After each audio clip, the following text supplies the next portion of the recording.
Good evening, everyone. Can you hear me? No.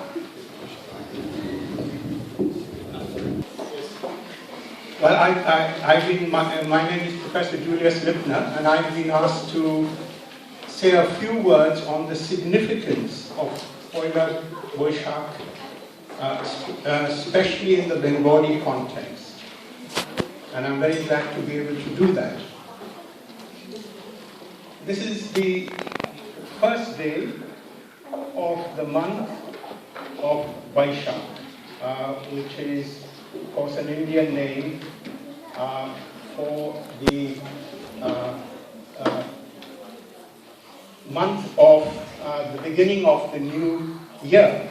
It's not only a Bengali festival, as you know, but it is largely a northern Indian festival taking in Bengal and the Bengal region. As you know, in India, there are many calendars. There are many annual calendars. The Vikram calendar, the Shon calendar, and this is the celebration. This is I better hold this in my hand. This is the celebration of the beginning of the Shon calendar. And it is a solar calendar, not a lunar calendar.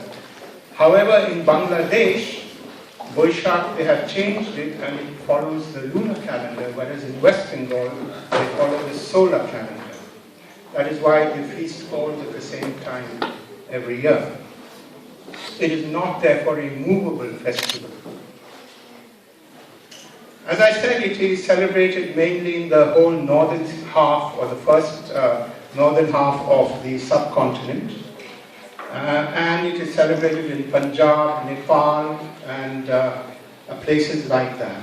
So it is not obviously a spring festival. Many people confuse Poila Baisakh and say it is also a spring festival, but it is not obviously a spring festival for the reason I will now describe. According to the traditional Sanskritic cultural divisions of the subcontinent of India, there are 6 seasons in the year. You have Vasanta, or spring, and the months for that are February, April, because the months really begin in the middle of the Western calendar months. Then you have summer, Grishakal, the summer, and the months for that are Baisakh and Joishto, May and June. So the month of Baisakh falls, in fact, in the traditional summer division of the year. And then this is followed by the rainy season, Varshakal, and early autumn, late autumn, and then Shitkal, winter. So according to this traditional Sanskritic calendar, during Baisakh, spring is giving way to summer. Spring is giving way to summer. So we do take in spring, but it is not typically a spring festival. Now what is the mood, the bhav of the Baisakh, according to the traditional description? Like the beginning of the new year in other calendars, including the Western calendar, around the world, the mood is nostalgia mixed with anticipation. In the current Western calendar, as you know, we have the same mood when the new year begins on the night of the 31st of December.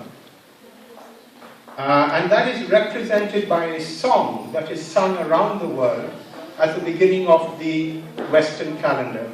And many of you know this, Auld Lang Syne. And the first words of that song are, "Should old acquaintance be forgot?" So, even in that occasion, the mood is one of nostalgia and anticipation. There's a sad feel to the bhav, to the mood of Poila Baisakh. In Nepal, for example, the classical raga for this season is called Ghatun. It is a slow, sad song, sad raga, lamenting the gopis' separation from Krishna.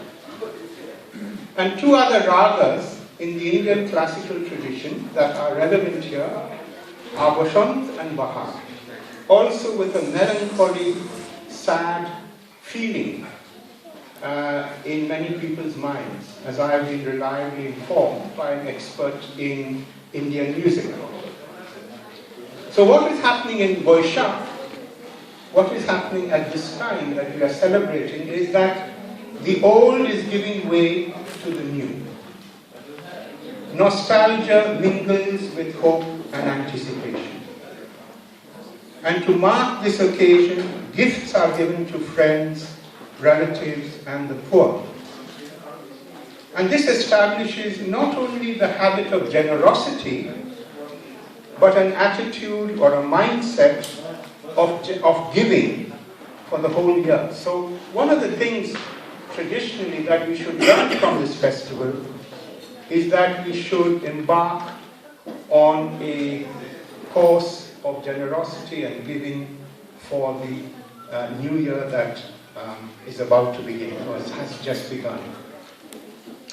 In my final few remarks, I wish to consider another feature of this festival, which is especially important for cultural associations like the Indian Cultural Society.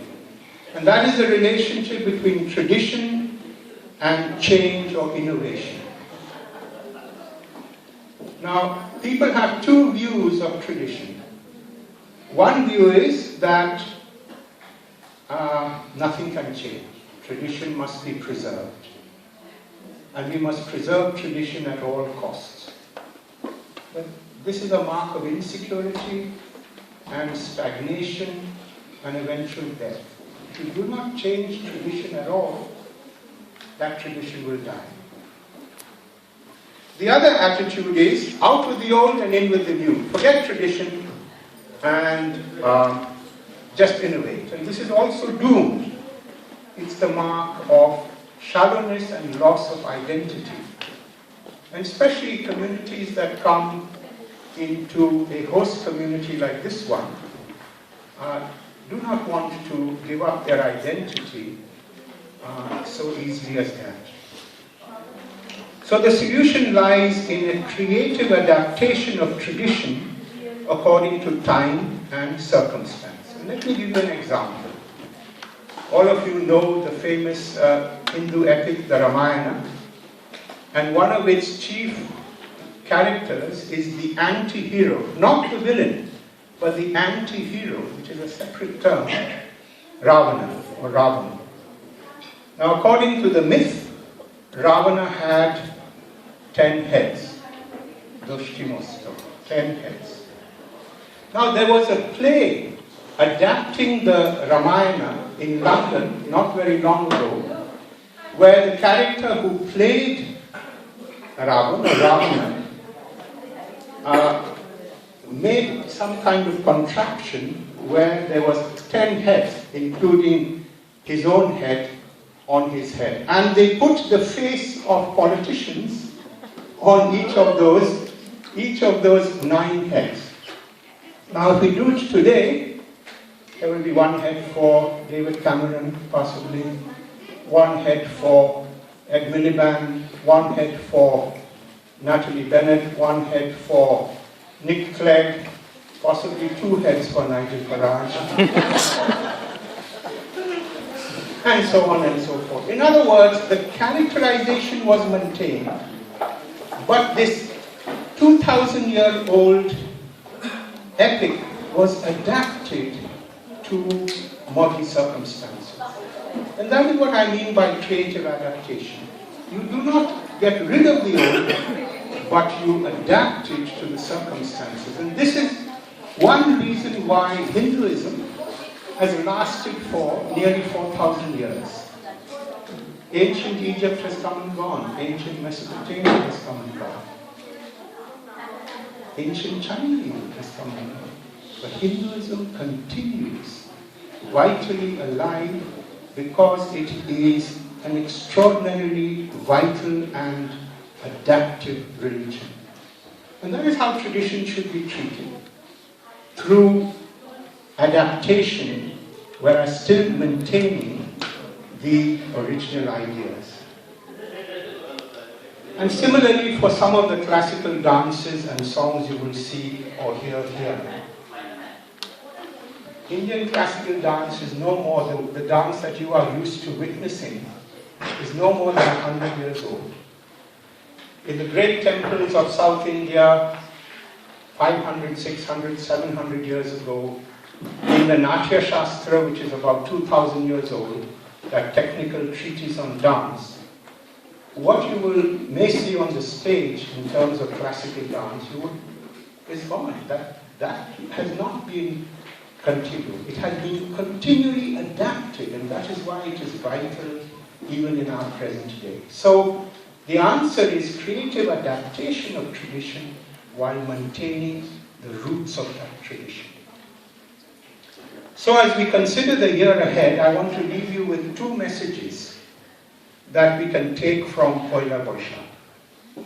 One is, it is a season that inspires generosity, kindness and hospitality as the hallmark of the year ahead for each of us. And the second is creative adaptation of tradition to keep our cultural roots and cultural identity alive and productive, of fruit that will benefit society at large, not only Indians or Bengalis, but the host community among whom we live. They too should be beneficiaries of our attitude and our cooperation with each other. So I will leave these ideas with you. I hope I've given you some sense of what the Bengali New Year is supposed to signify. Thank you very much.